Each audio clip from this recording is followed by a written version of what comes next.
Saya paling lengkap setakat ni. Saya rasa tak diterjemahkan lagi. Mungkin baru keluar dalam 5-6 tahun lepas. Kitab karangan Syekh Salim Al-Hilali dengan Syekh Musa Nasr Al-Nasr. Dia bahaskan antara sebab-sebab turun, antaranya tinggi suara. Satu lagi, 2 orang sahabat bertengkar depan rumah Nabi SAW. Satu lagi, satu delegasi datang rumah Nabi, bagi salam kuat depan pintu rumah Nabi. Maksudnya di sini, apa yang saya nak cerita bukan nak detailkan isu tu. Isunya di sini adalah tinggi suara lebih pada suara Nabi pun dibenci oleh Allah, sehingga akan turun ayat menegur tindakan tersebut. Apatah lagi orang mendahulukan sesuatu lebih daripada tindakan dan perbuatan Nabi dan perkataan Nabi SAW. Fikir bagi cerdik, jangan bodoh. Tengok, angkat suara tinggi daripada Nabi pun tak boleh, apatah lagi mendahului tindakan Nabi, mendahului perbuatan Nabi, mendahului perkataan Nabi SAW. Jadi ini ayat dia, la tuqaddimu baina yadayillahi wa rasul. Jangan kamu dahulukan sesuatu lebih daripada Allah dan Rasulullah. Lepas tu dalam ayat yang lain firman Allah Subhanahu wa taala, wa ma kana lil mu'minin wa la mu'minatin idza qada Allahu wa rasuluhu an yakuna lahumul khiyaratu min amrihim. Tidak layak bagi orang yang beriman, lelaki dan juga orang yang beriman daripada kalangan wanita, apabila Allah dan Rasul telah putuskan sesuatu, mereka memiliki pilihan yang lain. Tak layak. Nampak nama kata hampa mukmin dan mukminah, tak layak sifat ni bagi hamba. Ini satu perkataan yang serius daripada Allah Subhanahu wa taala. Jadi kita simple saja, ajak orang ikut Nabi. Itu saja kerja kita. Ajak orang, jom kita ramai-ramai ikut Nabi sallallahu alaihi wasallam. Tu pun dalam kurungan lah. Ya Abi, wallahu a'lam. Tuan-tuan dan puan sekalian, wal bara'atu minasy-syirki wa ahli, dan berlepas diri daripada syirik dan juga pelaku-pelakunya. Itu maksud Islam. Islam ada 3 maksud dia yang dijelaskan oleh Syekh Muhammad bin Abdul Wahhab. Islam adalah mengisahkan Allah Subhanahu wa, berserah diri dengan mengisahkan Allah Subhanahu wa taala. Satu, dalil-dalilnya telah diberikan tadi. Kedua, walinqiyad lahu bitta'ah, tunduk dan patuh dengan ketaatan, mentaati segala perintah dan meninggalkan segala larangannya. Dan yang ketiga, membebaskan diri daripada syirik dan pelaku-pelaku syirik. Dengan pelaku syirik ni kita jangan berkawan.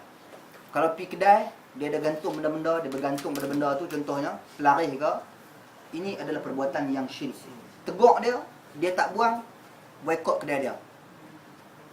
Daripada kita boikot makanan Yahudi, tuan-tuan dan puan sekalian, ataupun barangan-barangan Yahudi, lebih utama kita boikot makanan kedai-kedai orang Islam yang tampai, gantung, pelarih-pelarih dan percaya benda-benda syirik dan khurafat. Lebih utama, sebab asal makan makanan Yahudi boleh, asal bermuamalah dengan Yahudi boleh, tapi asal bermuamalah dengan orang yang menyekutukan Allah Subhanahu wa taala, kena elak. Kita kena berlepas diri. Apatah lagi di kedai dia gantung apa dia macam peta, buat bulat tu, buat bismillah 17 lah apa kepala lah. Macam ni. 786 alhamdulillah syukur. Ada lagu ke kan? Kedai bawa 786. Sampai ada kedai 786. Ini satu kepercayaan. Lepas tu gantung gambar Sultan Kedah lama. Gambar Sultan Kedah lama kan? Sultan apa? Sultan Abdul Hamid. Abdul Halim. Abdul Hamid. Sultan Abdul Hamid. Rahimahullah, dia telah meninggal dunia. Moga-moga dia juga berlepas diri daripada apa yang dia lakukan pada masyarakat ni. Ambil gambar tu, yang tukang supply gambar tu Cina. Orang Melayu kan bawa ni beli. Cina pun gantung dalam kedai depa agak. Pasal apa? Orang tu. Tuan dan puan sekalian, ini perbuatan-perbuatan syirik. Perbuatan-perbuatan khurafat yang boleh membawa kepada syirik. Bergantung pada pelari-pelari, bergantung pada perkara-perkara yang seperti itu. Wallahu a'lam. Okey. Wa huwa thalathu maratib. Dan sesungguhnya Islam tu ada 3 maratib, 3 peringkat. Al-Islamu wal-Imanu wal-Ihsan. Wa kullu martabatin laha arkanun. Ada 3 peringkat Islam. Pertama Islam, kedua iman, ketiga ihsan. Dia ambil mana susunan ni? Dia ambil pakai akal dia ke? Dia cipta ke? Tak. Berdasarkan hadis Jibril. Hadis Jibril. Setahun kita syarah hadis Jibril tu. Ha?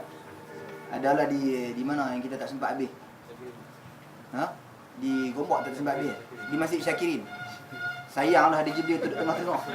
Jibril baru nak mai, dia pun tak bagi kita masuk lah. Kau tu mana? Ha? Dia hantar malakul maut tu kan. Tapi tak apa tuan-tuan dan puan sekalian. Moga-moga Allah Subhanahu Wa Taala bertunjuk kepada kita dan mereka mengampuni kita dan mereka semua. Okey.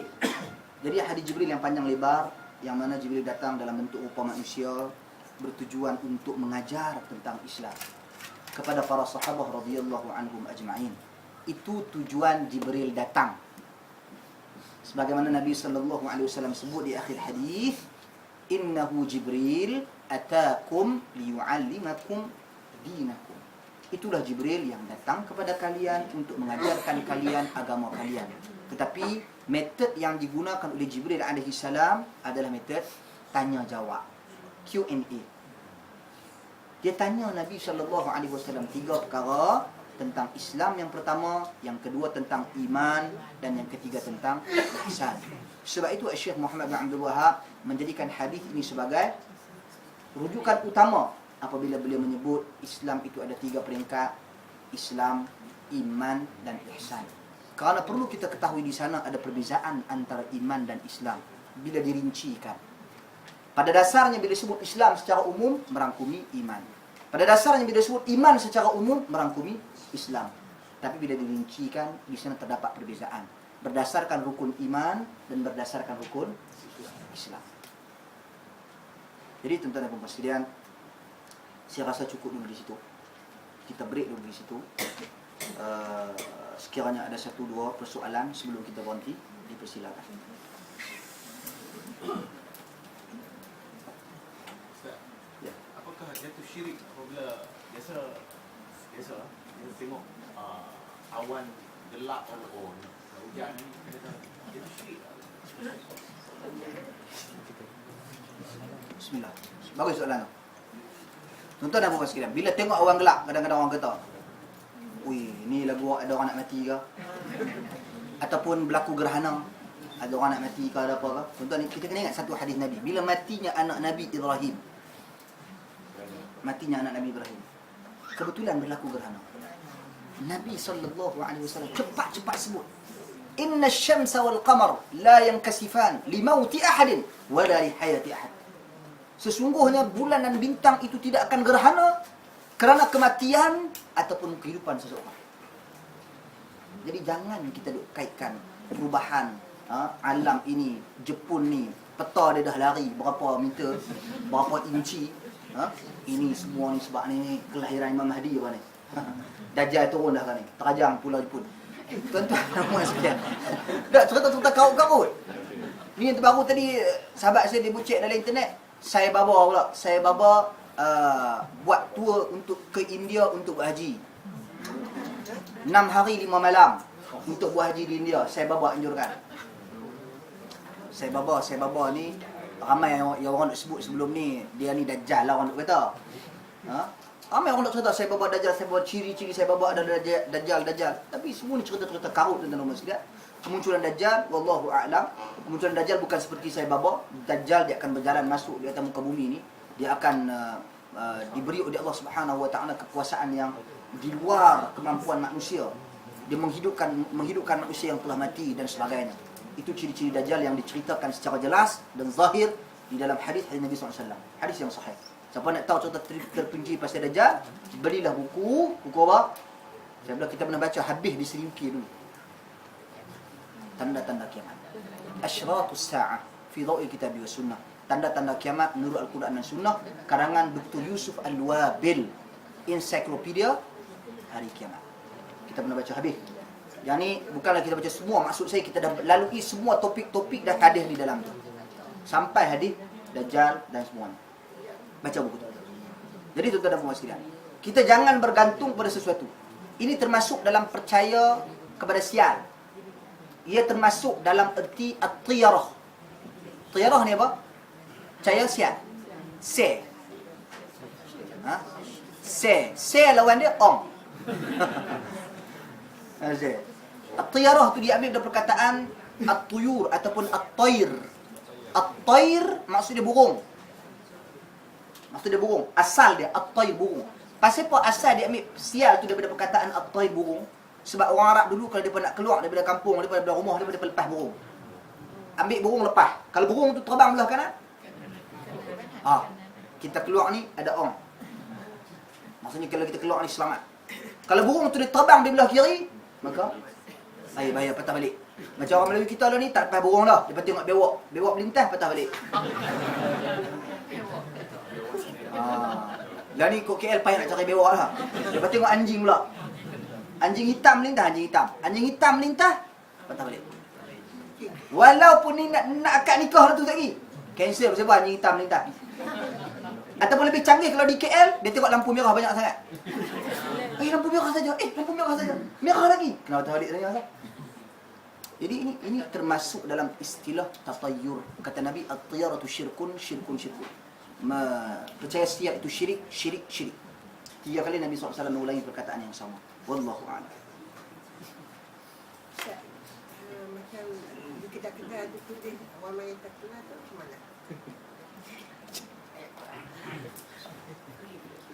Wa man yattaqillaha yaj'al lahu makhraja wa yarzuqhu min haitsu la yahtasib. Tuan-tuan dan puan sekalian. Ayat tu ayat apa?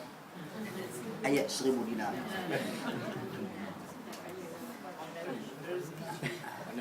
Ayat 1000 dinar. Tuan-tuan, pertama sekali Nabi SAW tak pernah ajak pun dan menamakan ayat ini ayat 1000 dinar. Sejarah penamaan dia masih saya kaji, saya tak jumpa siapa mula-mula letak nama 1000 dinar. Sebab dalam bahasa Arab pun dia tak sebut ayatu 1000 dinar. Ayat 1000 dinar. Dalam bahasa Arab pun dia tak sebut. Walaupun dia buat ayat tu. Mungkin ayat 1000 dinar ni dinamakan oleh orang Melayu kita. Wallahu a'lam siapa dia. Jadi benda ni tak ada dalil dan tidak ada nas daripada Nabi SAW. Itu satu isu. Tentang dalil daripada Nabi memang tak ada. Ayat ni ayat Al-Quran. Kemuliaan dan kedua kita kena tahu ayat ni ayat Al-Quran dan kemuliaan dan kedudukannya adalah Al-Quran. Kita kena faham. Jangan kita kata bila tak ada kita hina. Tak hina. Ayat itu adalah ayat Al-Quran. Membacanya setiap satu huruf daripadanya, waw, mim, nun, waman. 3 huruf di situ. Setiap satu huruf ada ganjarannya. Itu kedua kita kena tahu. Ketiga, mengeluarkan ayat tersebut, letakkan dalam satu kain dan gantungkan. Tuan-tuan dan puan sekalian, yakni saya katakan orang tulis dan orang gantung, jadikan dia perhiasan. Pasal apa dia pilih ayat tu? Ada 2. Ya. Kita tak apalah, kita sangka baik. Mungkin ada 2 kebarangkalian. Pertama, kebarangkalian dia kerana dia percaya pada sesuatu pada ayat tu. Satu, pasal dia percaya ayat ni bagus ni 1000 dinar. Okey, pasal orang hambak ada ayat ni 1000 dinar. Taklah rumah cepat kaya. Satu. Kedua, kebarangkalian orang bagi hadiah